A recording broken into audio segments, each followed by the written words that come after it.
వంశీ విభూషితకరాన్నవనీరదాభాత్ పీతాంబరాదరుణబింబఫలాధరోష్ఠాత్ పూర్ణేందుసుందరముఖాదరవిందనేత్రాత్ కృష్ణాత్ పరం కిమపి తత్వమహం న జానే వ్యాఖ్యాముద్రికయా లసత్కరతలం సద్యోగపీఠస్థితం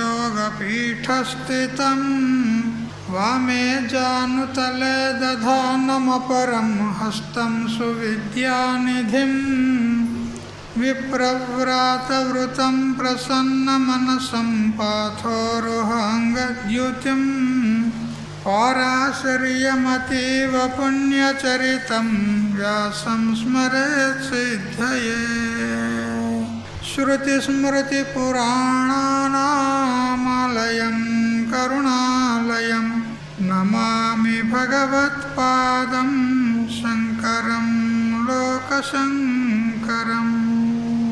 ఈశ్వరో గురురాత్మేతి మూర్తిభేదవిభాగినే వ్యోమవత్ వ్యాప్తదేహాయ దక్షిణామూర్తయే నమః. యుక్తాహార విహారాయ వివిక్తస్థలవాసినే మలయాళయతీంద్రాయ బ్రహ్మనిష్ఠాయ తే నమః. గీతా భాగవతాద్వైత తత్వామృతస్వరూపిణే గండీక్షేత్ర నివాసాయ రామకృష్ణాయ తే నమః.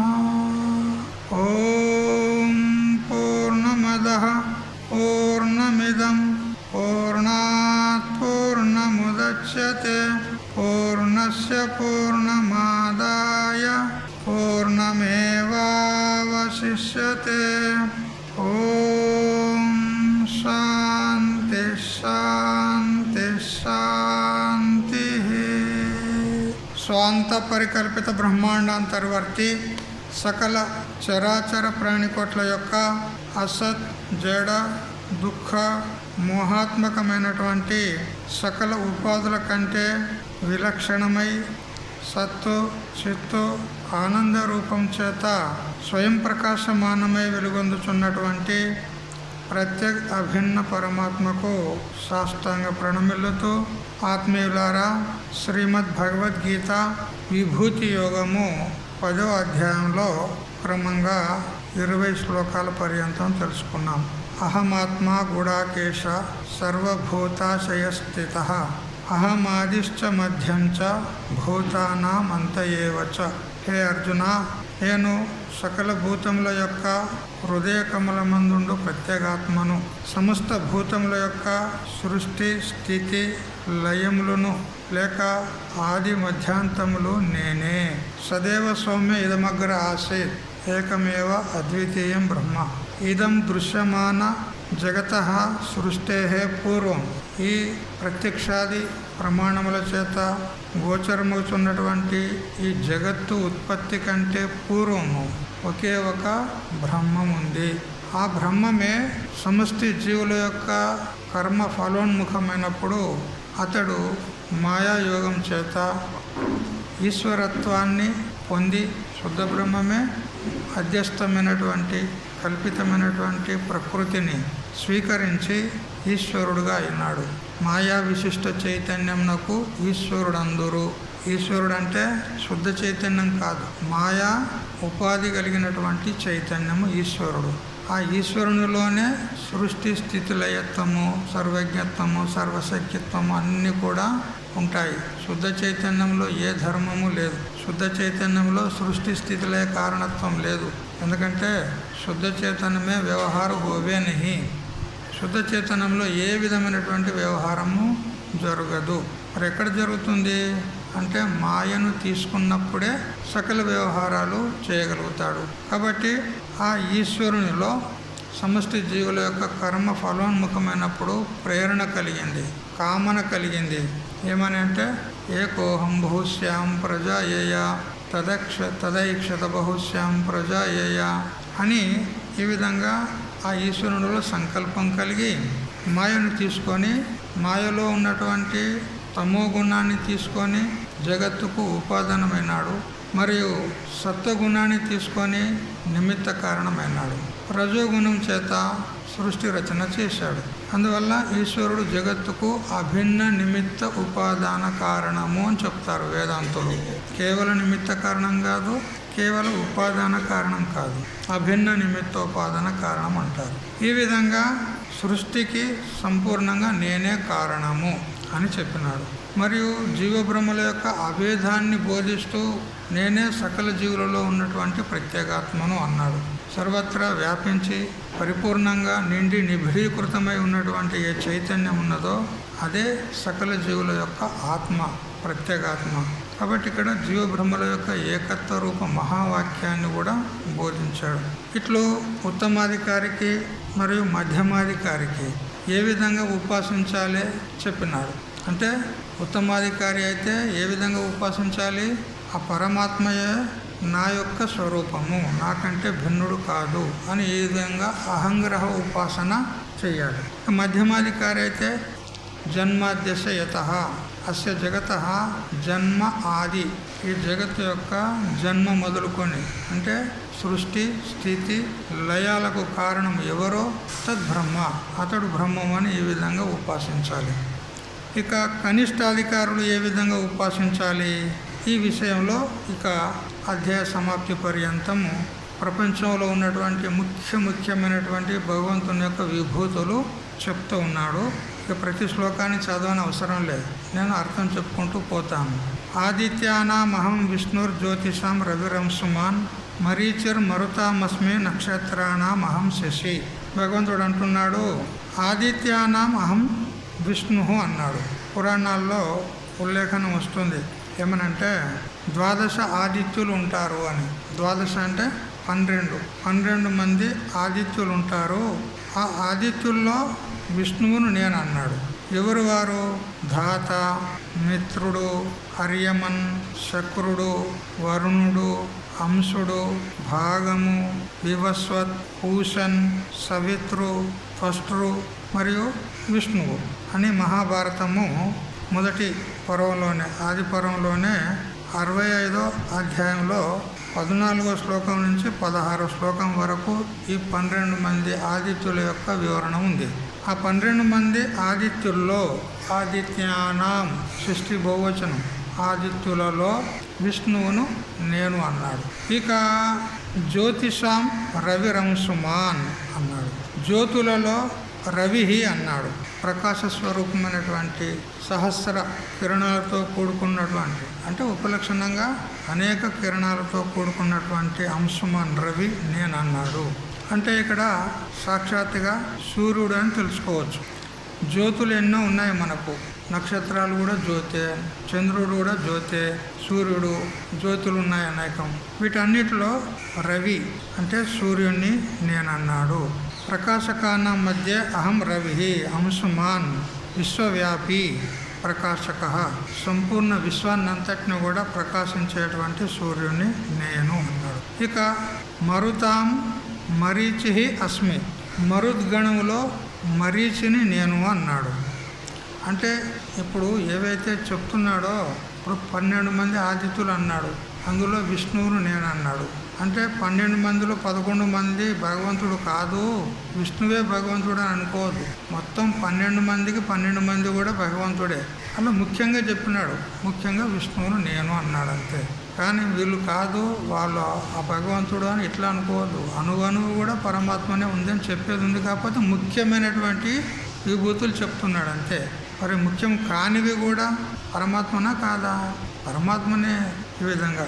అయితే మరుద్గణంలో మరీచుని నేను అన్నాడు. ఇక్కడ పురాణాల్లో వస్తుంది, మరుద్గణము 60 అంటే 3 బార్ 180 108 మంది మరుద్గణం ఉన్నారని చెప్పింది ఉన్నది. కానీ తర్వాత కొన్ని వేరే పురాణాల్లో ఈ విధంగా చెప్పింది. కేవలం 7 మంది మరుద్గణం ఉన్నదని చెప్పింది ఉన్నది. ఆవహ, ప్రవహ, వివహ, పరావహ, ఉద్వహ, సంవహ, పరివహ.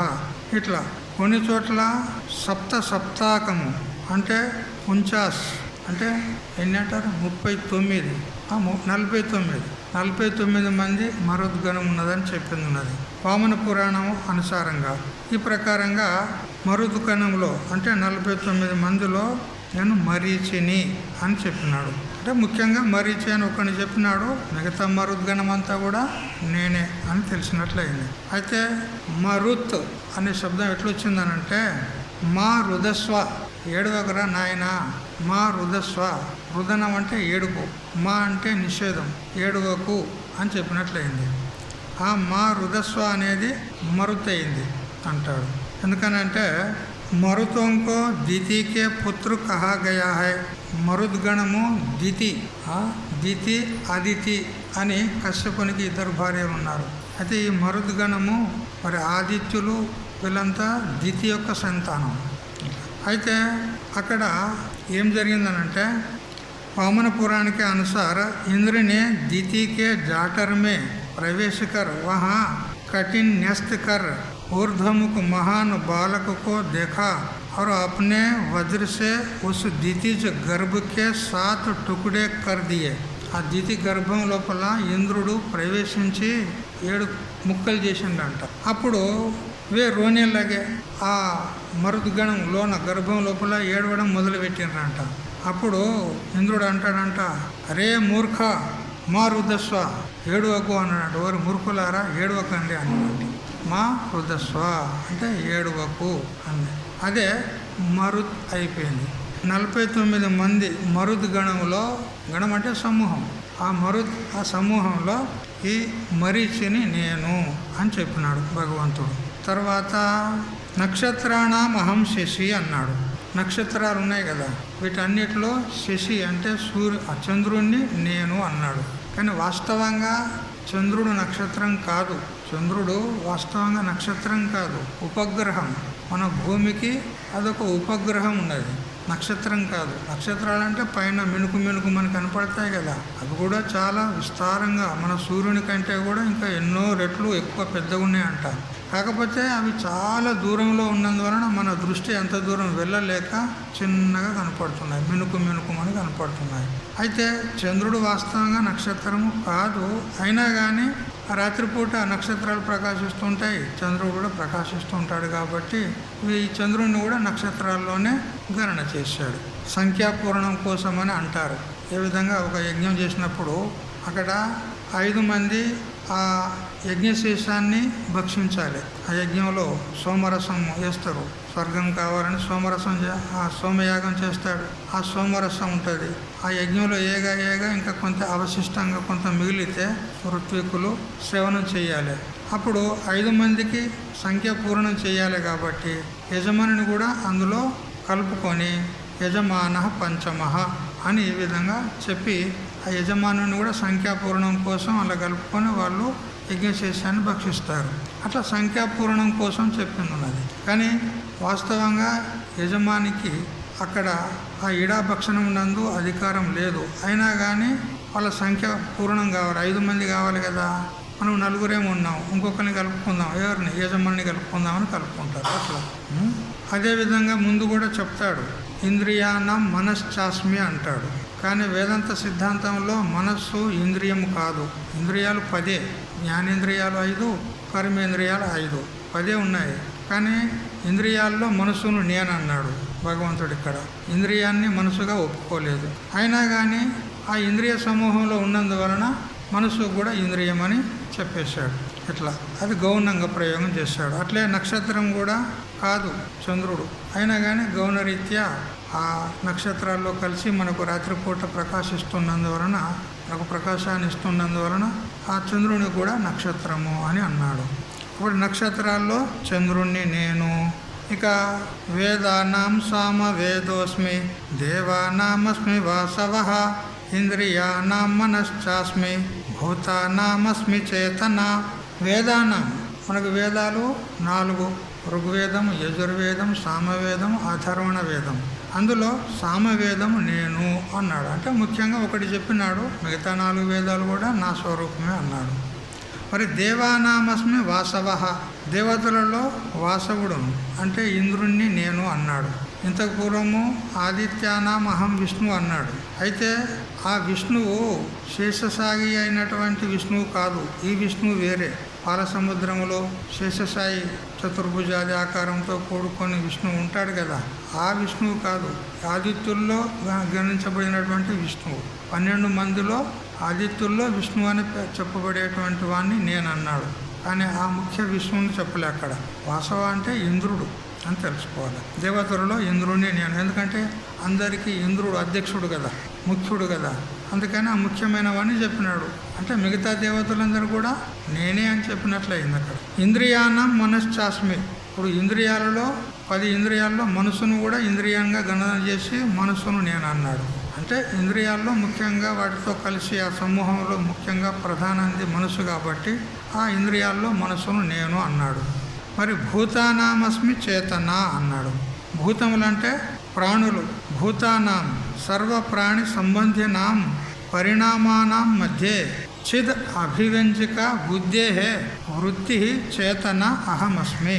ఇక్కడ చేతన అంటే బుద్ధివృత్తి అని తెలుసుకోవాలి.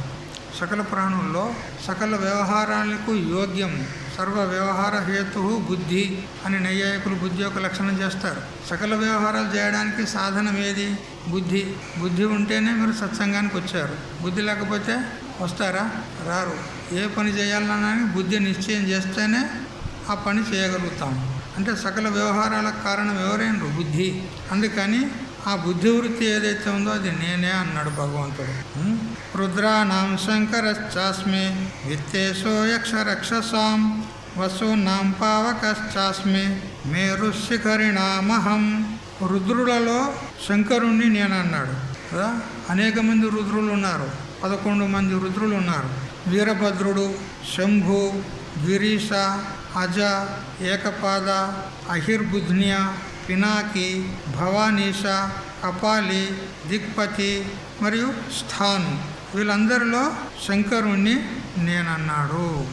రుద్రాణం శంకరశ్చాస్మి. మరియు విత్తేశో కుబేరుణ్ణి అన్నాడు కదా. విత్తం అంటే ధనం. ధనాధిపతి ఎవడు? కుబేరుడు. ఆ కుబేరుణ్ణి నేనే అన్నాడు. మరియు 8 మంది వసువుల్లో పావకుడను నేనన్నాడు. పావక ఎవరు? ధ్రువుడు, అధ్వర, ఆపహ, సోమ, అనల, అనిల, ప్రత్యూష అవరు ప్రభాస. వీళ్ళందరిలో వసువును నేనన్నాడు. మరియు మేరు శిఖరినామ, వాటిలో మేరు పర్వతం నేనన్నాడు. అంటే ఎత్తైనటువంటి శిఖరం కలిగినటువంటి అత్యంత ఉన్నతమైనటువంటి పర్వతాల్లో మేరు పర్వతం నేను అన్నాడు. తర్వాత పురోధసాంచ ముఖ్యం మాం విధి పార్థ బృహస్పతిం సేనానేనామహం స్కందః సరసామస్మి సాగరః. పౌరోహితులలో బృహస్పతిని నేను అన్నాడు. పురోధస్ అనంటే దేవతలలో శ్రేష్ఠుడు ఇంద్రుడు. ఆ ఇంద్రునికి కూడా పురోహితుడు బృహస్పతి. అందుకని ఆ బృహస్పతిని నేను అంటాడు. మరియు సేనానేనామహం స్కందః, శివుని యొక్క 2వ కుమారుడు. ఎవరు? కుమారస్వామి, స్కందుడు కదా. విఘ్నేశ్వరుడు మరియు కుమారస్వామి స్కందుడు. అయితే ఆ స్కందుని దేవతా సైన్యానికి అధిపతిని చేశారు దేవతలందరూ కూడి. అందువల్ల ఆ దేవతా సైన్యంలో స్కందుడను నేను అన్నాడు. మరియు మనకు 7 సాగరాలు ఉన్నాయి, 7 సముద్రాలు ఉన్నాయి కదా. సాగరం సరసామస్మి సాగర. ఇక ఆ సముద్రాలతో ఉపలక్షణంగా ఇంకా భూమి మీద కూడా ఎన్నో సరస్సులు కూడా ఉన్నాయి కదా. ఇక్కడ భువనేశ్వర్ దగ్గర ఒక సరస్సు ఉంది. ఏం సరస్సు అంటారు దానికి? పులికాట్ సరస్సు. అక్కడ నెల్లూరు దగ్గర ఒక సరస్సు ఉంది. అది ఏం సరస్సు? కొల్లేరు సరస్సు. ఇట్లా సరస్సులు ఉంటాయి. సముద్రాలు సరస్సులు అన్నిటిలో సరసామస్మి సాగర, సాగరము నేను అన్నాడు. మరి మహర్షేనాంబృగురహం విరామస్మేకమక్షరం యజ్ఞానాం జపయజ్ఞోస్మి స్థావరాణం హిమాలయ. మహర్షులలో భృగువును నేనన్నాడు. ఇంత పూర్వమే చెప్పినాడు కదా, మహర్షయ సప్త పూర్వే చత్వారో మనవస్తత అన్నాడు కదా. సప్త ఋషులు బ్రహ్మమానస పుత్రులు అని చెప్పారు కదా, అందులో భృగువు, ఆ భృగువును నేనన్నాడు. మరి గిరామస్మేకమక్షరం, గీర్ శబ్దే. గిర్ అంటే శబ్దం. శబ్దాల్లో శబ్దం అంటే ఇక్కడ అక్షరం. అక్షరం తీసుకోవాలి. మనం ఏదైతే లిఖితపూర్వకంగా మనం వ్రాస్తాం కదా అక్షరాలతో, ఆ అక్షరాల్లో ఆ శబ్దాల్లో అక్షరం నేనన్నాడు. మళ్ళీ ముందు చెప్తాడు అక్షరాణం అకారోస్మి అని చెప్తాడు. శబ్దంలో అక్షరం నేను, అక్షరాల్లో అకారం నేను అని ముందు చెప్తాడు. యజ్ఞానాం జప యజ్ఞోస్మి, అనేక యజ్ఞాలు ఉన్నాయి. శ్రౌత కర్మలు, స్మార్త కర్మలు అని అనేక రకమైనటువంటి యజ్ఞాలు ఉన్నాయి. ఆ యజ్ఞాలు అన్నిటిలో శ్రేష్టమైంది జపయజ్ఞము అంటాడు. మనం జపం చేస్తాం కదా ఏకాంతంగా కూర్చొని, అదే శ్రేష్టమైనటువంటి యజ్ఞం అంటాడు. స్థావరాణం హిమాలయ, ఇప్పుడు చెప్పినాడు చూడు. స్థావరములు అంటే స్థిరంగా ఉన్నటువంటి ఏవైతే ఉన్నాయో, స్థిరంగా ఉండేటి చెట్లు కూడా ఉంటాయి కదా. చెట్లు కూడా స్థిరంగానే ఉంటాయి కదా, ఒక చోటనే ఉంటాయి. అక్కడి నుంచి కదులుతాయా చెట్లు? చెట్లు నడుస్తాయా? చెట్లు నడవాయి కదా, ఒక చోటనే ఉంటాయి కదా. ఎక్కడున్నాయి అక్కడే ఉంటాయి, స్థిరంగా ఉంటాయి. కానీ అవి అచలములు కావు. చెట్లు స్థిరంగా ఉంటాయి కానీ అచలం మాత్రం కావు. ఎందుకు? స్థిరానికి అచలానికి ఏం తేడా ఉన్నది? చెట్లు స్థిరంగా ఉంటాయి, ఒక చోటనే ఉంటాయి. ఎక్కడ పుట్టాయో అక్కడే ఉంటాయి, నడవవు అక్కడిక్కడికి కదా. కానీ అవి అచలం కావు. ఎందుకు? గాలి వీసినప్పుడు కదులుతాయా లేదా? చలం ఉన్నాయి, చలనం ఉన్నది వాటిలో. కానీ ఈ పర్వతాలు ఉన్నాయి కదా, అవి స్థిరం ఉన్నాయి, అచలం కూడా ఉన్నాయి. అందుకని స్థిరమైనటువంటి స్థావరమైనటువంటి పర్వతాలు ఏవైతే ఉన్నాయో వాటిలన్నిటిలో హిమాలయము నేను అన్నాడు ఇక్కడ. స్థావరాణం స్థితిమతాం మధ్యే హిమాలయ అహం, శిఖరవతాం మధ్యే హి మేరు అహం ఇతి ఉక్తం. అతః స్థావరత్వేన శిఖరవత్వేన చ అర్థభేదాద్ అదోషః అన్నాడు. ఇక్కడ పునరుక్తి దోషం అవుతుంది కదా. ఆడ స్థావరాణం హిమాలయ ఏ చెప్పినాడు? శిఖరిణాం, అక్కడ మేరు శిఖరిణామ అన్నాడు. మరి శిఖరి అన్న స్థావరం అన్న పర్వతాలే కదా. మరి మళ్ళా ఎందుకు చెప్పిండు? చెప్పిందని చెప్పినట్లయితుంది కదా, పునరుక్తి దోషం అవుతుంది కదా అని ఈ విధంగా మనకు శంక కలిగేందుకు అవకాశం ఉంది. అయితే అక్కడ స్థావర్ అంటే స్థితి వాలోమే హిమాలయ भी मैं ही हूँ, पूर्व में शिखर वाले में सुमेरु मैं हूँ, यह कहा गया है. अतः स्थावरत्व और शिखरवत्व रूप से अर्थभेद है, इसलिए यहाँ कोई दोष नहीं है అన్నాడు కదా. దాన్ని కూడా ఇంకా కొంచెం విస్తారం చేసి చెప్తున్నారు. ప్రకృత ప్రసంగమే ఏ శంका होती है कि पहले मेरु शिखरिणामहम, शिखर वाले पर्वतों में सुमेरु मैं हूँ, यह कहा गया है. पुनः यहाँ स्थावराणाम हिमालय, स्थिर रहने वाले पर्वतों में हिमालय मैं हूँ, यह कहा गया है. इससे तो यह पुनरुक्ति दोष होता है. इसका समाधान यह है कि यहाँ कोई पुनरुक्ति दोष नहीं है, क्योंकि पहले शिखर वाले पर्वतों में श्रेष्ठता की दृष्टि से सुमेरु का कथन किया गया है. यहाँ स्थिति वाले पर्वतों में श्रेष्ठता की दृष्टि से हिमालय का उल्लेख किया गया है.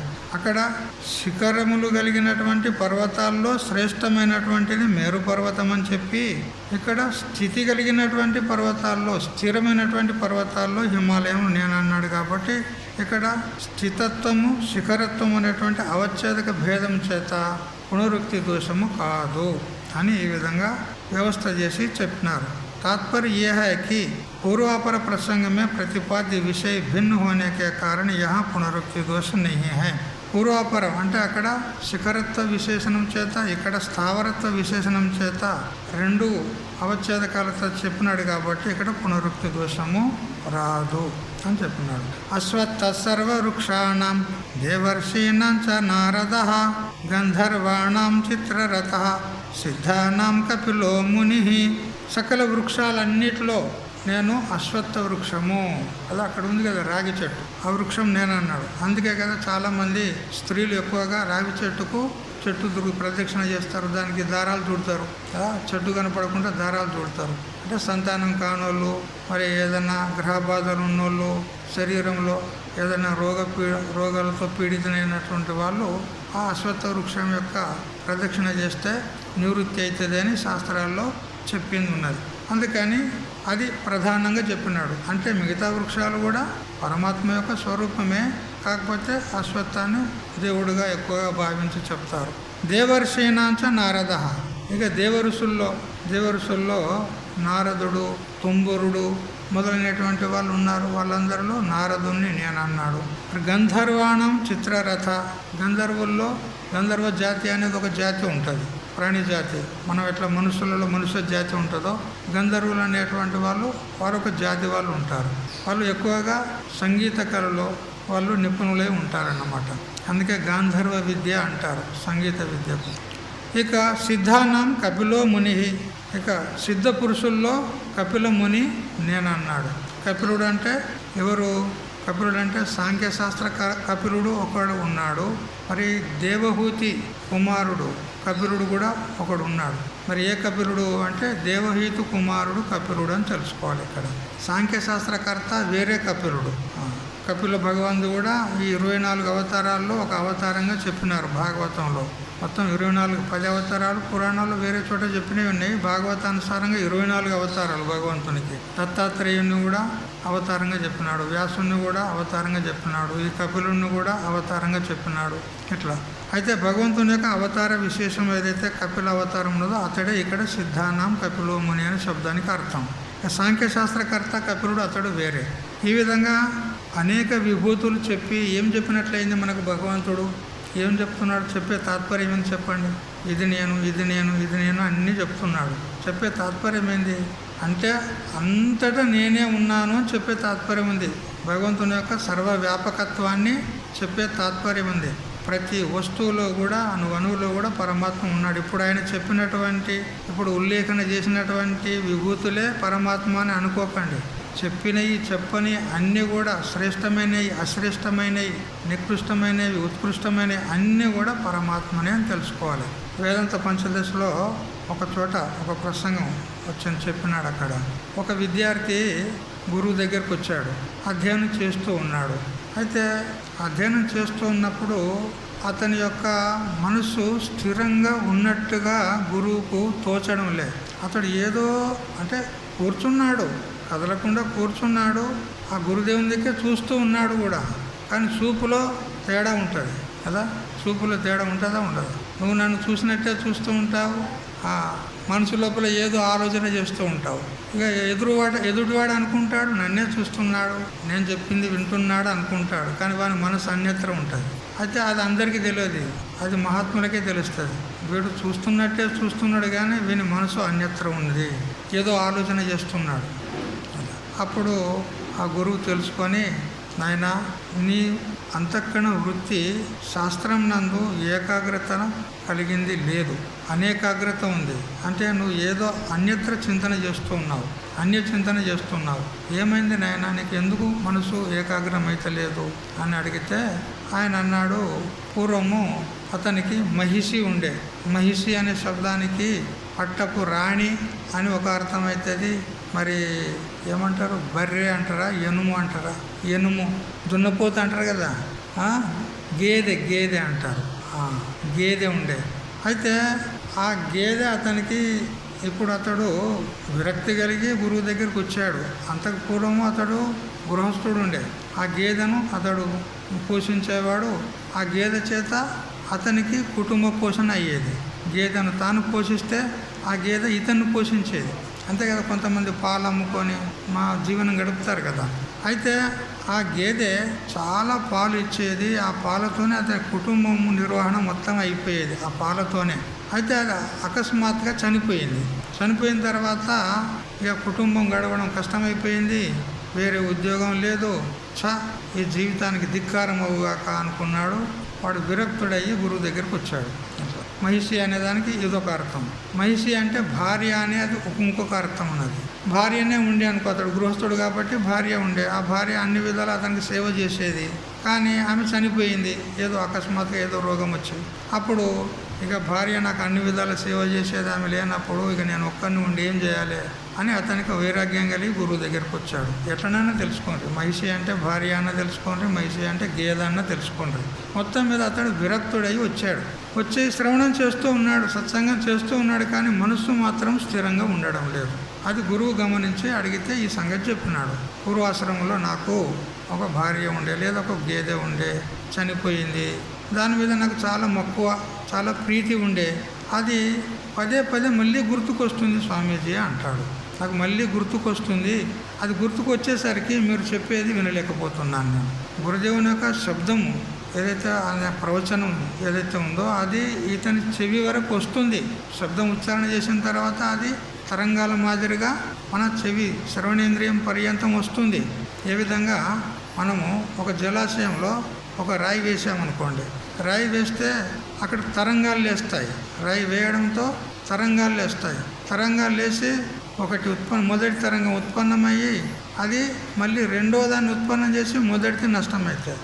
రెండవది మూడవ తరంగాన్ని ఉత్పన్నం చేసి రెండవది నష్టమవుతుంది.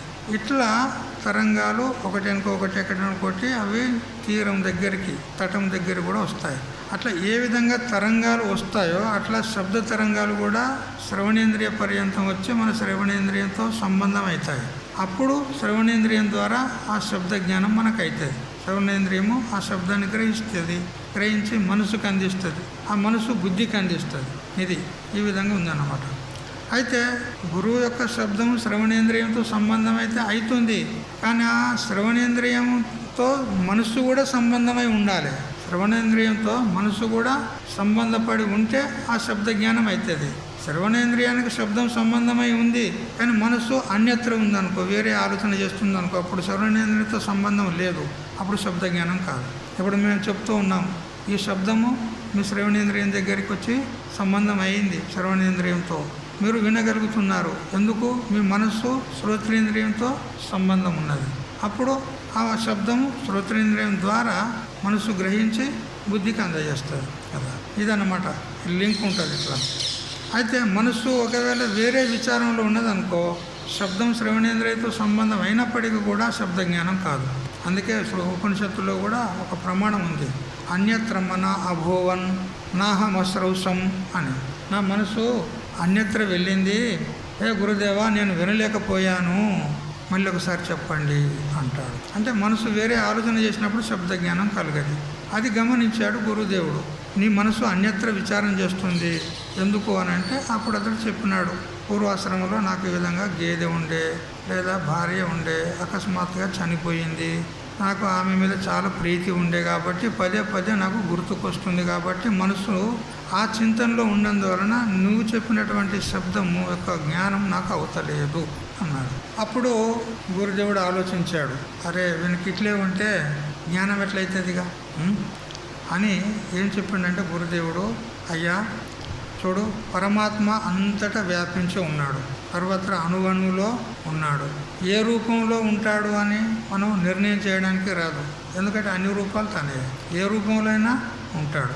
మరి ఇప్పుడు ఆ గేదె కానీ లేదా మీ భార్య కానీ పూర్వం ఉండింది కదా, ఆమెనే స్మృతికి వస్తుంది కదా. ఇప్పుడు ఏం చేయనంటే ఆ పరమాత్మనే ఆ భార్య రూపంలో, ఆ గేదె రూపంలో నీకు దర్శనమిస్తున్నాడు అని భావన చేయి. పరమాత్మనే ఆ గేదె రూపంలో నీకు దర్శనమిస్తున్నాడు అని భావన చేయి. ఆ గేదె కూడా పరమాత్మనే అని భావన చేసి నువ్వు చింతన చేసినట్లయితే ఆ గేదె రూపంలో ఉన్నది పరమాత్మనే కాబట్టి పరమాత్మ అంతటా ఉన్నాడనేటువంటి భావన నీకు కలుగుతుంది. ఇప్పుడు ఆ ప్రియబుద్ధి పోతుంది. భార్య అని లేదా గేదె అని దాని మీద ప్రేమ ఉండే అన్నావు కదా, అది పోయి బ్రహ్మబుద్ధి ఏర్పడుతుంది నీకు. దాన్ని బ్రహ్మబుద్ధి చేత విచారణ చేయగా చేయగా చేయగా చేయగా నీకు దాని యందు బ్రహ్మబుద్ధి ఏర్పడుతుంది. కాబట్టి ఆ ఇదివరకు ఏదైతే ఆ భార్య అను గేదె అను ఏదో బుద్ధి ఉండనో అది పోతుంది. అప్పుడు ఇట్లా ఉపాసన చేయంగా చేయంగా బ్రహ్మబుద్ధి ఎప్పుడైతే నీకు ఆ గేదె యందు కలిగిందో ఆ గేదె యందు వలనే అన్యత్ర అంతటా కూడా ఉన్నదనే బుద్ధి కూడా నీకు కలుగుతుంది. సర్వత్రా ఆత్మనే ఉన్నదనేటువంటి సర్వాత్మ భావన నీకు కలుగుతుంది.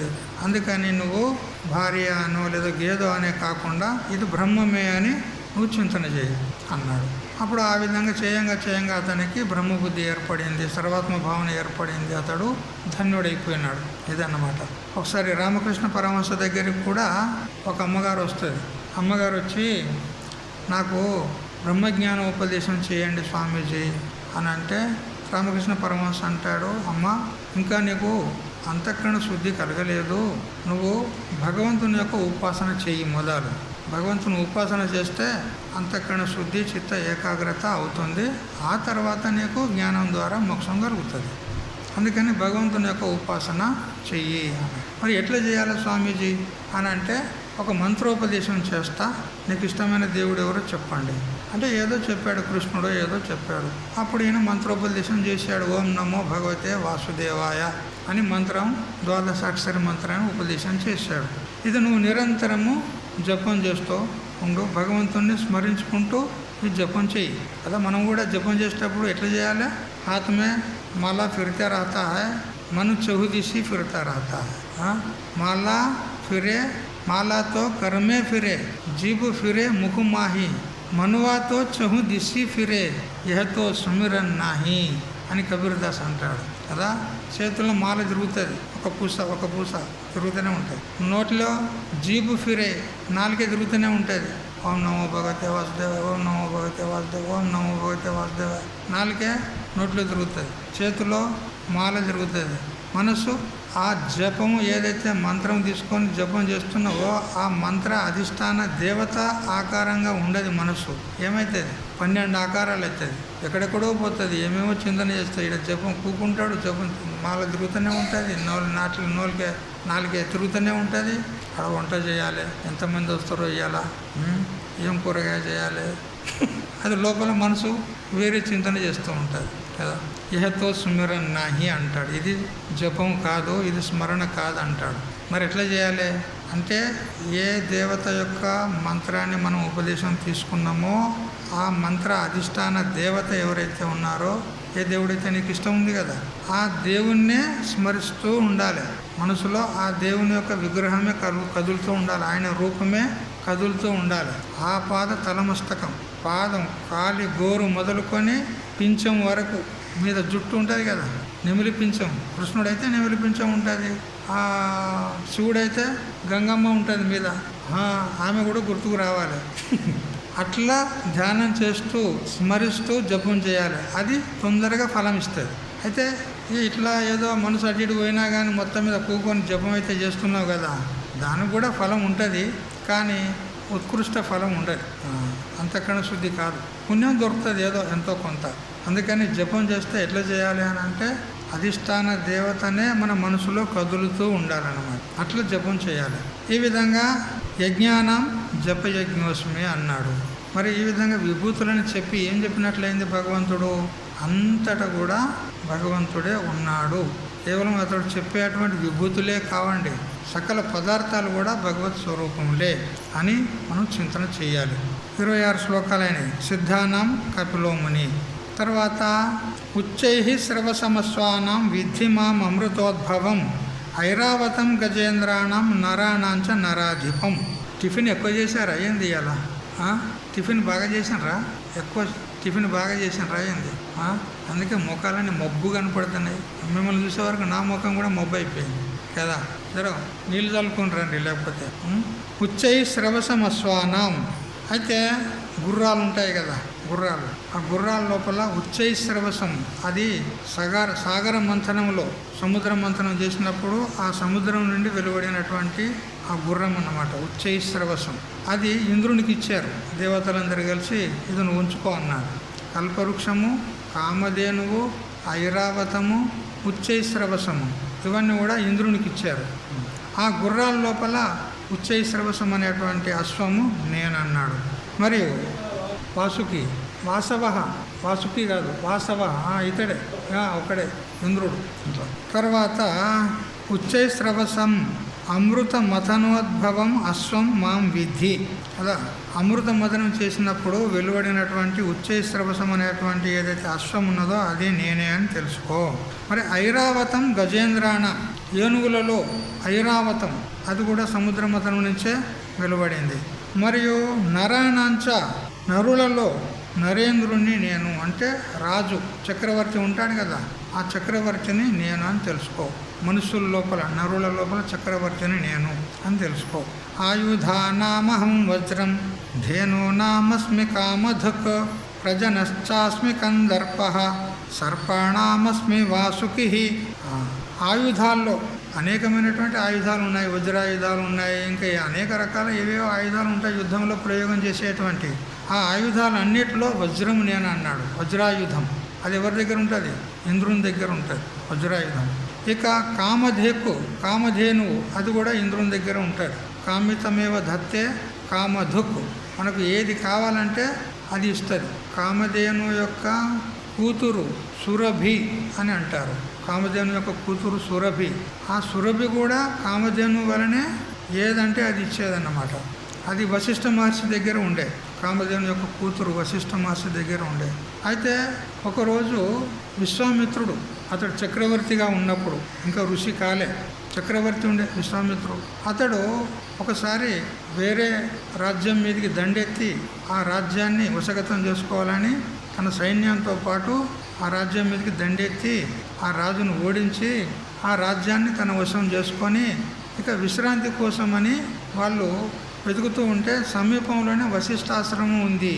అయితే అందులో మంత్రి చెప్పినాడు, ఏదో సమీపంలో వశిష్ఠాశ్రమం ఉంది కదా, మరి ఆ వశిష్ఠాశ్రమంలోకి మనం పోయి విశ్రాంతి తీసుకుంటే బాగుంటుంది కదా అని అంటే, అయ్యో మనం ఇంతమంది సైన్యం ఉన్నాము కదా, 1000 మంది సైన్యము, ఇంతమందికి వశిష్ఠ మహర్షి మనకి వడ్డించి భోజనాలు వగైరా సదుపాయాలు చేయగలడా అని అంటే, సరే పోయి అడిగి వస్తాము, మొదలు తెలుసుకుందాం అని ఒక మంత్రిని పంపించాడు.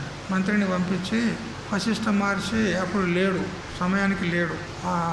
అరుంధతి ఉండే, వశిష్ఠ మహర్షి యొక్క భార్య అరుంధతి, ఆమె ఉంది. అతడు వచ్చి అడిగినాడు, అమ్మా మరి విశ్వామిత్రుడు మా రాజు, మా చక్రవర్తి సైన్యంతో సహా ఇక్కడ ఉన్నాడు, మరి అతనికి ఆతిథ్యం ఇవ్వగలరా అని అడిగితే ఆమె అంది, ఓ ఎంతమంది అయినా పర్వాలేదు, మేము ఆతిథ్యం ఇస్తాం, అందరికీ సదుపాయాలు చేస్తాం, భోజనాలన్నీ కూడా మేము వ్యవస్థ చేస్తాం అని అంది. అప్పుడు ఇక అనుమతి తీసుకొని అందరూ సైన్యంతో సహితంగా అందరూ కూడా ఆశ్రమంలోకి వచ్చారన్నమాట. ఇక వాళ్ళందరికీ వడ్డన చేయాలి, భోజన సదుపాయాలు చేయాలి. మనం చేస్తున్నామా లేదా వచ్చినటువంటి భక్తులకు? మన దగ్గరికి ఏదో 10-5 మంది వస్తారు అంతే కదా, ఎక్కువైతే వస్తలేదు. నిన్న వచ్చినారు 10-20 మంది అంతే. అక్కడ 1000 మంది ఉన్నారు, మరి వాళ్ళందరికీ సదుపాయం ఎట్లా చేయాలి అంటే సురభి ఉన్నది అక్కడ, కామదేవుని యొక్క బిడ్డ, కామధేను యొక్క బిడ్డ. అయితే అందరు వచ్చేసారు, వాళ్ళందరికీ వడ్డన చేయాలని ఇక సమయం కాగానే అరుంధతి దేవి సురభి దగ్గరికి వచ్చి ప్రార్థన చేసింది, అమ్మ ఈరోజు అతిథులు చాలామంది వచ్చారు, మరి అందరికీ సరిపడేటువంటి మంచి స్వాదిష్టమైనటువంటి భోజనం వడ్డించాలి, మరి అందరికీ భోజనాన్ని ప్రసాదించాలి అని ఆ సురభికి ప్రార్థన చేసి నమస్కారం చేసింది. నమస్కారం చేసాకనే అయిపోయాయిగా ఆ ఆవు నుండి అనేకమైనటువంటి ఇక తనుబండారాలు, స్వాదిష్టమైనటువంటి, వాళ్ళు ఇండ్లల్లో రాజులు కూడా తినలేదు కావచ్చు అటువంటి భోజనాలు వచ్చినాయి. ఇక రాసుల కొద్దీ వస్తూ ఉంటే ఇక వడ్డిస్తూనే ఉన్నారు. వడ్డించేటోళ్ళు ఆ ఋషిపుత్రులు ఉంటారు కదా బ్రహ్మచారులు, ఆ ఆశ్రమంలో అందరికీ వడ్డిస్తూనే ఉన్నారు. ఒక్కొక్కరికి ఇంత పెద్ద లడ్డులు మస్తు తింటున్నారు. ఇక అయితే ఇంతమందికి వడ్డన చేస్తున్నారు, వీళ్ళు ఎక్కడి నుంచి చేస్తున్నారు అని గమనించాడు విశ్వామిత్రుడు గమనిస్తే సురభి సప్లై చేస్తుంది అందరికీ. అరే వానికి దాని మీద దృష్టి పడింది, సురభి మీద దృష్టి పడి అప్పుడు ఆ పూటకు వాళ్ళు ఆతిథ్యం స్వీకరించారు. ఆ తర్వాత రాజ్యానికి వచ్చేసారు వాళ్ళు. తర్వాత ఆలోచన వచ్చింది, మన రాజ్యంలో ఏ లోటు లేకుండా ఉండాలంటే సురభి ఉండాలి మనకు, అది మన దగ్గర ఉండవలసినటువంటిది. ఆ ఋషి దగ్గర ఉండి ఏం చేస్తుంది అది అని మంత్రిని, సేనాధిపతిని పంపించాడు ఆశ్రమానికి, ఆ సురభిని తీసుకురాపోండి. ఎందుకంటే మన దేశంలో ఉన్నటువంటి వాళ్ళు కాబట్టి వారి మీద ఆధిపత్యం మనకు ఉంటుంది. వాళ్ళు మన ప్రజలే కాబట్టి వాళ్ళ మీద ఆధిపత్యం మనకు ఉంటుంది. కాబట్టి మన దగ్గర ఉండవలసినటువంటి సామాన్య ప్రజల దగ్గర ఉండకూడదు, అది మన దగ్గర ఉండాలి, తీసుకురాపోండి అని పంపిస్తే అప్పుడు అరుంధతి మాతనే ఉంటుంది, వశిష్ఠుడు లేడు. ఆ మాతతో వీళ్ళు పోయి అడుగుతారు, మా రాజు సురభిని తీసుకురమ్మన్నాడు అన్నాడు. అట్టెట్లయితుంది? అది ఆశ్రమంలో ఉండాల్సింది ఉన్నది. ఆశ్రమ పోషణ కోసం మాకు అదే ఆధారం ఉన్నది. అది లేకపోతే మేము ఆశ్రమాన్ని ఏ విధంగా పోషించగలము, బ్రహ్మచారులను ఏ విధంగా పోషించగలం మేము? అది మీకు చెందదు, మేము ఇవ్వము అంటే మేము బలాత్కారంగా తీసుకెళ్తాం. ఎందుకంటే మేము శాసకులం ఉన్నాము, చక్రవర్తి అనుచరులం ఉన్నాం, మేము శాసకులం ఉన్నాము. మాకు చక్రవర్తి రాజు చమ్మన్నాడు, మాకు నేను తీసుకెళ్తాము అని అంటే, చూడుండ్రి నాయన, మీ ప్రయత్నం చేసి చూడుండ్రి అని అన్నది. ఆమె పోయి ఆమెకు ప్రార్థన చేసింది, అమ్మ సురభి, స్వామి అయితే లేడు, వశిష్ఠ ఋషి అయితే లేడు, వాళ్ళు బలవంతంగా తీసుకెళ్తామంటున్నారు, నిన్ను నువ్వే రక్షించుకో అమ్మా, ఎవరు కూడా రక్షించే వాళ్ళు లేరు ఇక్కడ అని ప్రార్థన చేసింది. అప్పుడు ఇక వీళ్ళు బలాత్కారంగా ఆ సురభిని తీసుకుపోవడానికి ఆ సురభి దగ్గరికి వచ్చిండ్రు. వచ్చి ఆ పగ్గం ఉంటుంది కదా, తాడు, దాన్ని బట్టి లాగవస్తే వెంటనే ఆ సురభి నుండే అనేక మంది సైనికులు ఉత్పన్నమై వీళ్ళందరినీ ఒక్కొక్కరిని పారదోలేరు. దాని నుంచే ఉత్పన్నమయ్యారు అనేక మంది సైనికులు. అప్పుడు వెనక్కి మళ్ళీపోయి వానికి చెప్పారు, విశ్వామిత్రునికి, అతనికి చెప్పారు. చెప్పిన తర్వాత అట్లనా అని నేనే వెళ్తాను అని తానే వచ్చాడు. తాను వచ్చే వరకు ఇక్కడ వశిష్ఠ మహర్షి కూడా వచ్చాడు ఆశ్రమానికి. ఎక్కడో ప్రయాణం పోయి ఉండే అలా అతడు తిరిగి వచ్చాడు. ఇటు వశిష్ఠ మహర్షి వచ్చాడు. అప్పుడు శాసకుడు కాబట్టి అధికారం చేత వశిష్ఠ మహర్షులను అంటాడు, చూడు, సురభి నాకు కావాలి, నేను చక్రవర్తిని, రాజు దగ్గర ఉండాలి అటువంటి సురభి. మీరు ఋషులు తపస్సులు ముక్కు మూసుకొని తపస్సు చేసుకుంటారు, మీకెందుకు, నేను తీసుకుపోతా అంటే అది కుదరదు. ఎందుకంటే అది ఋషి సంతానాన్ని మొత్తం గురుపుత్రుని అందరినీ కూడా, బ్రహ్మచారుని అందరినీ కూడా, వచ్చేటోళ్ళకు పోయేటోళ్ళకు అతిథులకు అందరికీ కూడా మేమే దాన్ని ఆధారంగా చేసుకొని బ్రతుకుతున్నాము. అది మాకు అవసరం ఉంటుంది, ఆశ్రమాన్ని నడిపించేది ఉంటుంది. అందువల్ల అది మీకు చెందదు, మేము ఇవ్వమన్నాడు. నేను తీసుకుపోతా అంటాడు. చూడు, ప్రయత్నం చేసి చూడన్నాడు.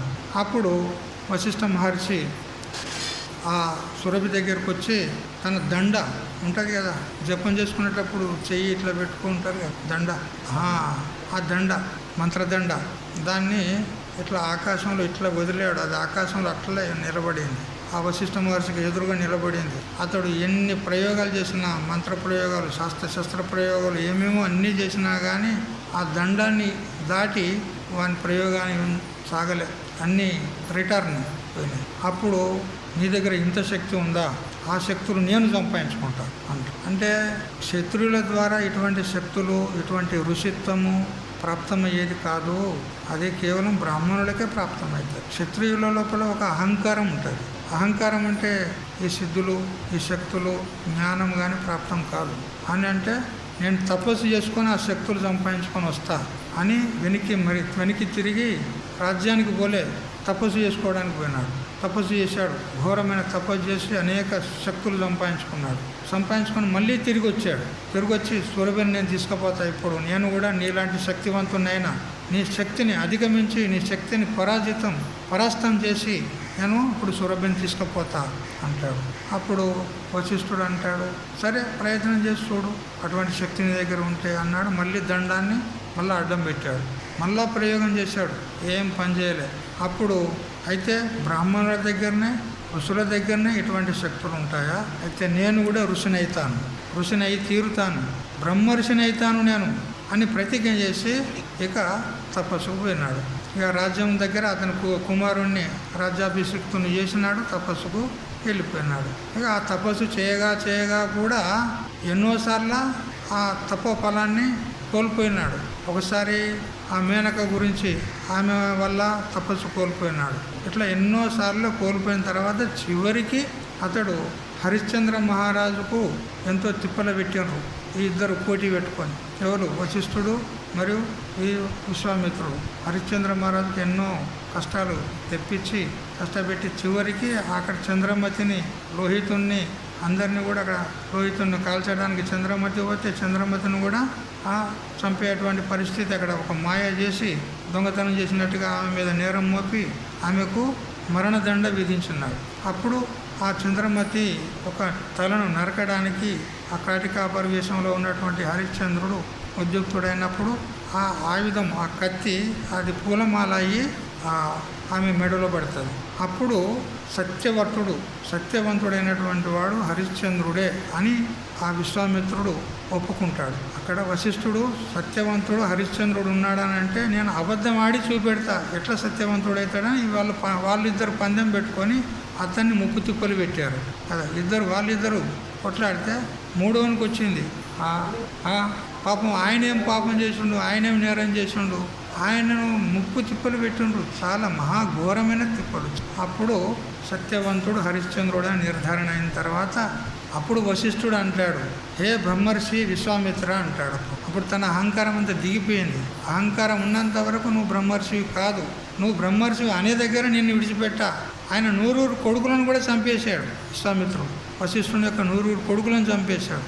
అయినా కానీ అతనికి ఏమనిపించలే వశిష్ఠ మహర్షికి. ఎందుకంటే ఎవరెవరు ప్రారంభం ఎట్లుండో వానితోనే చంపబడేటువంటి ప్రారంభం ఉంటే చచ్చారు కావచ్చు అనుకున్నాడు. అట్లా చంపినా కూడా ఆ విశ్వామిత్రుని పట్ల మాత్రం ద్వేషం రాలే అతనికి వశిష్ఠుని. ఇంకా ఉల్టా అతని మీద మంచి గౌరవభావం ఏర్పడింది వశిష్ఠునికి. ఎందుకంటే ఘోరమైనటువంటి తపస్సు చేస్తున్నాడు. అంత తపస్సు ఎవరితోనైతే చెప్పండి, కఠినమైనటువంటి తపస్సు చేస్తున్నాడు. అతడు క్షత్రుడై ఉండి కూడా అంత ఘోర తపస్సు చేస్తున్నాడంటే చాలా ఉత్కృష్టమైనటువంటి తపస్వి అనేటువంటి భావన వశిష్ఠ మహర్షిలో ఉంది.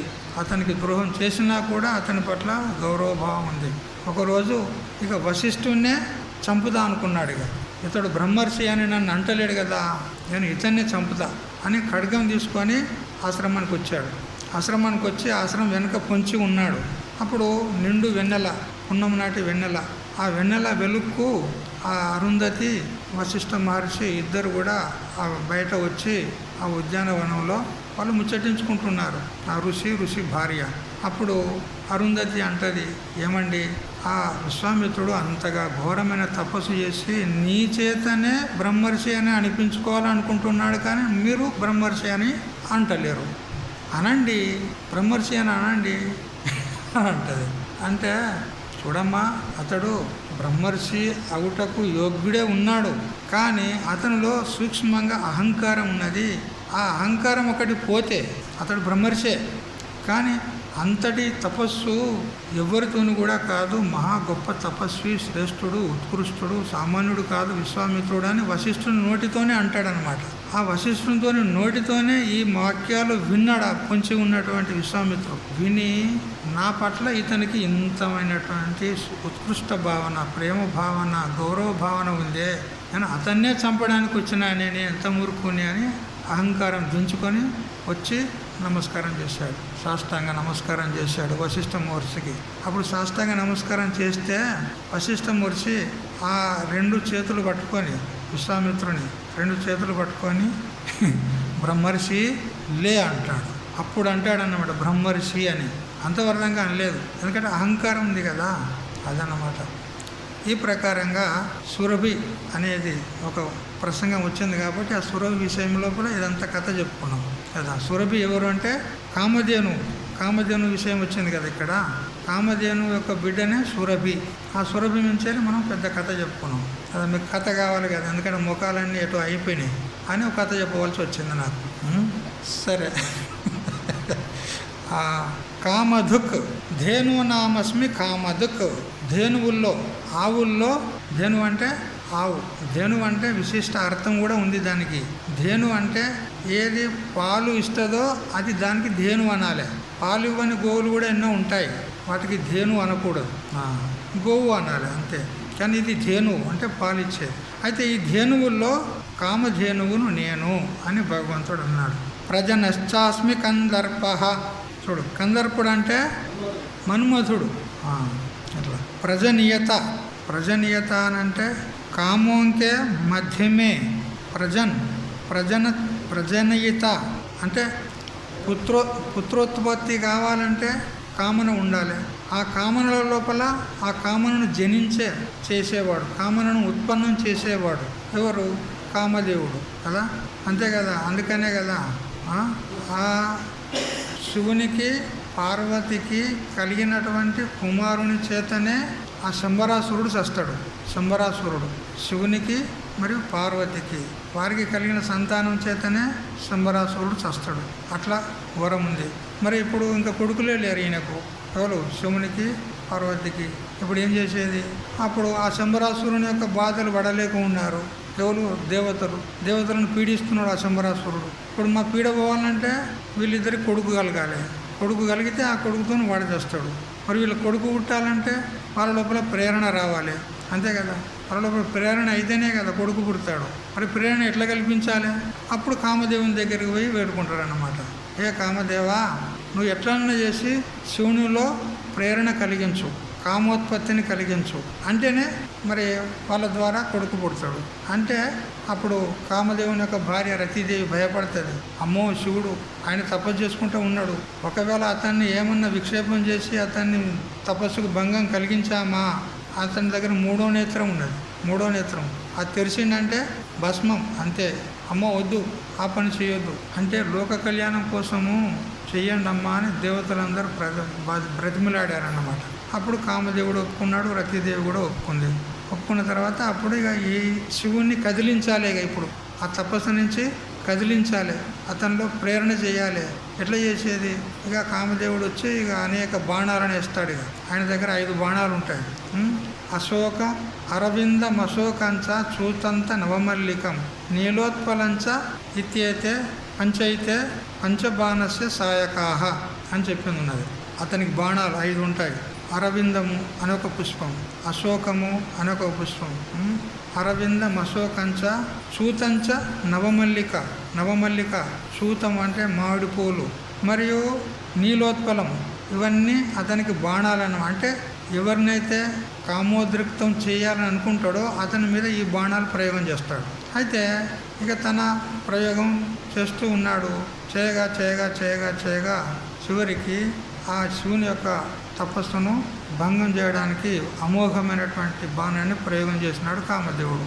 అప్పుడు అతడు శివుడు తపస్సు నుంచి విచలితుడయ్యి ఉద్రిక్తుడై నా తపస్సును భంగం చేసిన వాడు ఎవడు అని కోపంతో ఆ నేత్రం తెరిచేసరికి కామదేవుడు ఏమైపోయాడు? భస్మం అయిపోయాడు కదా.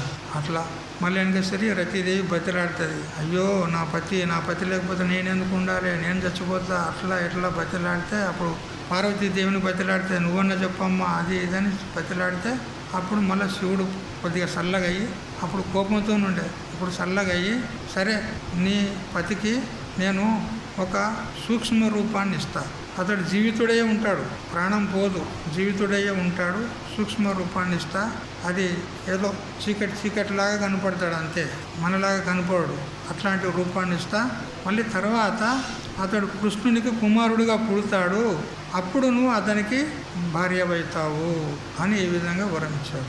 అతని దగ్గర నువ్వు ఆగాలి అంతే అని చెప్పినాడు. ఇట్లా కామధేనుగా పనిచేస్తాడు. అంటే మందిలో కామనను ఉత్పన్నం చేసి ప్రజోత్పత్తికి హేతు అయినటువంటి వాడు ఈ కామదేవుడు. కాబట్టి ప్రజోత్పత్తి చేసే వారి లోపల కామదేవుణ్ణి నేనే అన్నాడు భగవంతుడు కదా. ప్రజనస్తాస్మి కందర్ప, నేనే అన్నాడు. సర్పాణామస్మి వాసుకి. ఇక నాగజాతి ఉంది కదా, సర్పజాతి. ఆ సర్పజాతిలో వాసుకి అనేవాడు ముఖ్యమైన వాడు, నాగలోకంలో ఉంటాడు. కాబట్టి ఆ వాసుకిని నేనే అన్నాడు. చూడు, ఇక ఏదేది కాదు భగవంతుడు చెప్పండి, అన్నీ భగవంతుని యొక్క స్వరూపమే. అనంతశ్చాస్మి నాగానాం వరుణో యాదసామహం పితॄణామర్యమా చాస్మి యమః సంయమతామహం. నాగానాం జాతి భేదానాం మధ్య తేషాం రాజా అనంతః చ. ఇప్పుడు ఆ నాగుల లోపల కూడా నాగజాతి, సర్పజాతి, ఇట్లా వాటిలో వాసుకుని నేను అన్నాడు. మరి అనంతం అనేటువంటి ఒక సర్పజాతిలో అతడు శ్రేష్ఠుడు, అనంతుడు. ఆ అనంతం నేనే అన్నాడు. అనంతశ్చాస్మి నాగానాం. ఇంతకుముందుకు ఏమన్నాడు? సర్పాణామస్మి వాసుకి. సర్పజాతిని వేరే చెప్తున్నాడు, నాగజాతిని వేరే చెప్తున్నాడు. ఇక్కడ సర్పజాతిలో వాసుకుని నేను, నాగజాతిలో అనంతుణ్ణి నేను అన్నాడు. ఇక్కడ వరుణో యాదసామహం. యాదసాం అంటే జలచరాలు ఉంటాయి కదా, ఆ జలచరాల లోపల వరుణుడను నేను అన్నాడు. జలచరాలు ఎన్నో ఉంటాయి, కప్పలు, చేపలు, పాములు ఏవో ఉంటాయి, అందులో వరుణుడను నేను అన్నాడు. అంటే జలాధిష్టాన దేవత. పితృణాం మధ్యమే. పితృణాం అంటే పితరులలో అర్యముడు అనేటువంటి వాడిని నేనే అన్నాడు. ఇక్కడ ఏం చెప్పలేదు. సరే, పితృదేవతల్లో అర్యమ అనేటువంటి వాడిని నేను అన్నాడు. మరియు నియమనం చేసేవాళ్ళు, శాసనం చేసేవాళ్ళు, జీవుల యొక్క శాసనం చేసేటువంటి నియామకులలో యముడను నేను అన్నాడు. యమధర్మరాజు. యమం అంటేనే నియమం చేయుట. అట్లా వాళ్ళ కర్మానుసారంగా జీవులను అందరినీ కూడా నియమం చేత వాళ్ళని తీసుకెళ్ళి ఇంకో యోనిలోకి పంపించేటువంటి వాడు, వాళ్ళ కర్మలను నియమనం చేసేటువంటి వాడు యముణ్ణి నేను అన్నాడు.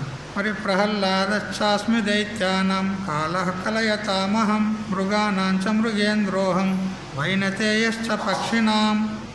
దైత్యులలో, దైత్యులు అంటే రాక్షసులు, అసురులు, వాళ్ళ లోపల ప్రహ్లాదుని నేను అన్నాడు కదా. ప్రహ్లాదుడు దైత్యుల లోపల శ్రేష్ఠుడు కదా ప్రహ్లాదుడు. దైత్యులు ఎట్లా ఉంటారు?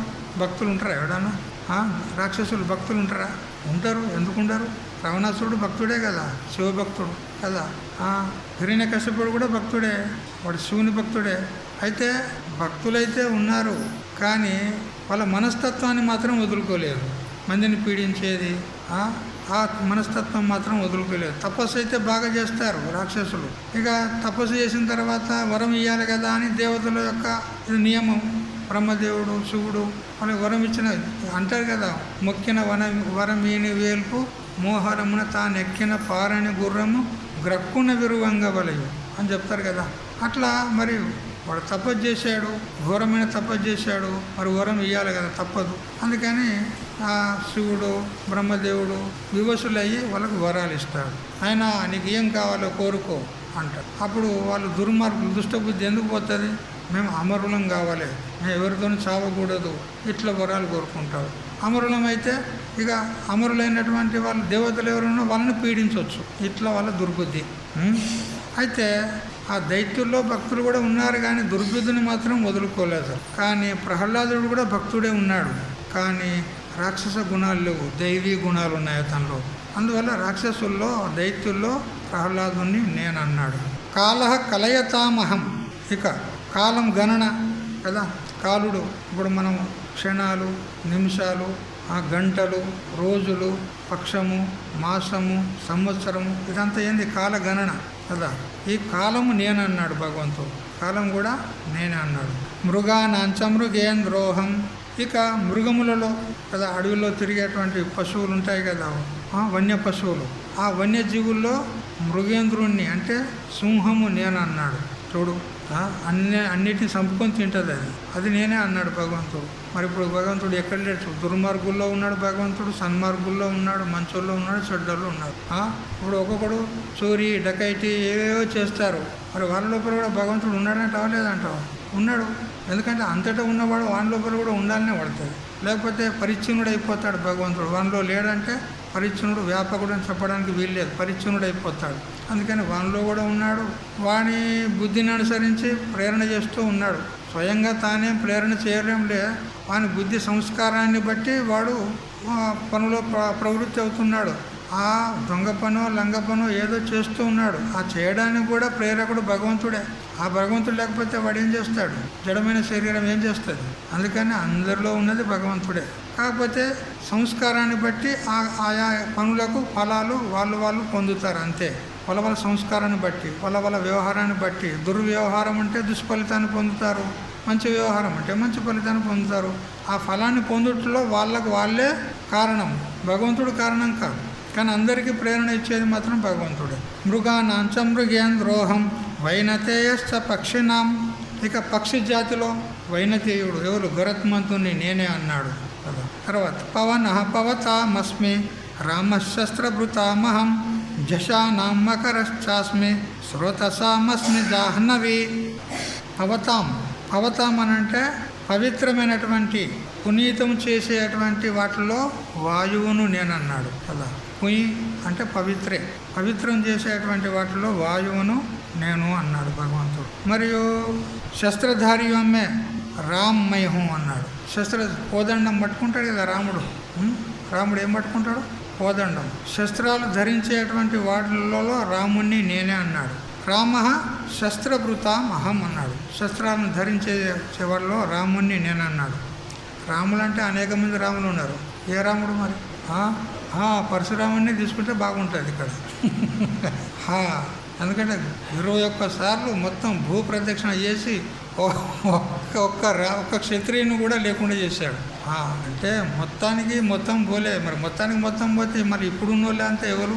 ఏదో అప్పుడు ఉన్నటువంటి ముఖ్య చక్రవర్తులే వాళ్ళందరినీ సమాప్తం చేశాడు. అట్లా శ్రీరామచంద్రుడు రాముడే, పరశురాముడు రాముడే, బలరాముడు రాముడే కదా.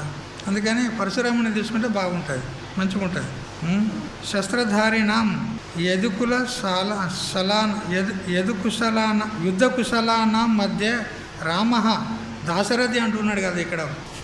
ఇక్కడ మధుసూదన సరస్వతి చెప్తున్నాడు దాశరథి అంటే శ్రీరామచంద్రుడినే తీసుకుందాం. మరి ఎందుకు మనం ఉట్టి కల్పన మనం ఎందుకు చేయాలి కదా. అతడు కూడా భగవంతుడే కదా. ఆ అవతారం కూడా ఎవరిది? పరమాత్మదే కదా. పరశురాముడైతే మాత్రం తప్ప అతనిది కూడా పరశురామ అవతారం కూడా రాముందే. రాముడి అవతారం కూడా పరమాత్మ ఒకటే కదా. కృష్ణుడు కూడా ఆయనే, అన్ని అవతారాలు తానే అన్నప్పుడు ఏ రాముడు అని చెప్పుకున్నా కానీ ఎవరు కూడా పరమాత్మ కంటే భిన్నులు కాదు. నువ్వు బలరాముడు అని అనుకో, ఆ రాముడు అనుకో, ఈ రాముడు అని ఏమన్నాను. అయితే ముఖ్యంగా శస్త్రధారుల్లో అని చెప్పినాడు కాబట్టి ఇక్కడ శ్రీరామచంద్రుడు కోదండం అని పట్టుకున్నాడు కాబట్టి అతడే శస్త్రధారుల్లో రాముడు, శ్రీరామచంద్రుడు, దశరథుని ఒక కుమారుడు అని తెలుసుకోవాలి. ఇక జషం అంటే మత్స్యం, జలచరాల్లో మత్స్యాల లోపల మకరము నేను అన్నాడు. మకరం దేనికంటారు? ముసలి, అది కూడా జలచరమే కదా. అందుకని మకరం నేను అన్నాడు. దానికంటే భయంకరమైనటువంటి ఇంకోటి తిమింగిలం అని ఉంటుంది. మహా పెద్దగా మన కొత్తపేట అంత ఊరంతా ఉంటుందంట. ఒక్కొక్కటి ఒక ద్వీపం లాగానే ఉంటుందంట. అది దాని మీద గడ్డి చెట్లు అన్నీ పెరుగుతాయంట. అట్లాంటి పెద్దవి ఉంటాయంట. సరే, ఈ మకరము అన్నిట్లో ప్రమాదకరం కాబట్టి ఆ జలచరాల్లో అది నేనే అన్నాడు. ఇక స్రోతసామస్మి స్రోతసామస్మి జాహ్నవి. స్రోతస్ అంటే ప్రవహించేటువంటి సెలయేర్లు, నదులు. ఆ నదులలో శ్రేష్టమైంది ఎవరు అంటే గంగా నది కదా. అన్నీ శ్రేష్టమే కానీ గంగా నది పవిత్రమైంది అని చెప్తారు. ఆ గంగా నదిని కూడా నేనే అన్నాడు. మరి ఇప్పుడు భగవంతుడు పురుషుడా స్త్రీయా? భగవంతుడు పురుషుడా స్త్రీయా? గంగా నది నేనే అన్నాడు. గంగా స్త్రీ కదా. గంగా ఆ ప్రవాహానికి అధిష్టాన దేవత స్త్రీ, గంగా దేవత. మరి భగవంతుడు స్త్రీయా పురుషుడా? ఏదీ కాదు. ఇంతకుముందుకే చెప్పాను కదా. నైవ స్త్రీనపుమానేష నైవచాయం నపుంసక యరీరమాధత్తే తేన సయుజ్యతే.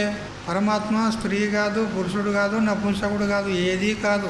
ఏ శరీరాన్ని ధారణ చేసుకుంటే అది అప్పుడే అది అంతే. స్త్రీ శరీరాన్ని ధారణ చేసుకుంటే స్త్రీ, పురుష శరీరాన్ని ధారణ చేసుకుంటే పురుషుడు, నపుంసక శరీరాన్ని ధారణ చేసుకుంటే నపుంసకుడు, పశు శరీరాన్ని ధారణ చేసుకుంటే పశు. ఇట్లా ఏ శరీరాన్ని ధారణ చేసుకుంటే భగవంతుడు ఆయా రూపాల్లో ఉంటాడు. కానీ అతనికి ఏ రూపము లేదు వాస్తవంగా. అట్లా సర్గానామాదిరంతచ్చ మద్యంచైవాహమర్జున అధ్యాత్మ విద్యానాం వాద ప్రవదతామహం. సహనావతు సహనౌ భునక్తు సహ వీర్యం కరవావహై తేజస్వినావధీతమస్తు మా విద్విషావహై. ఓం శాంతి శాంతి శాంతి.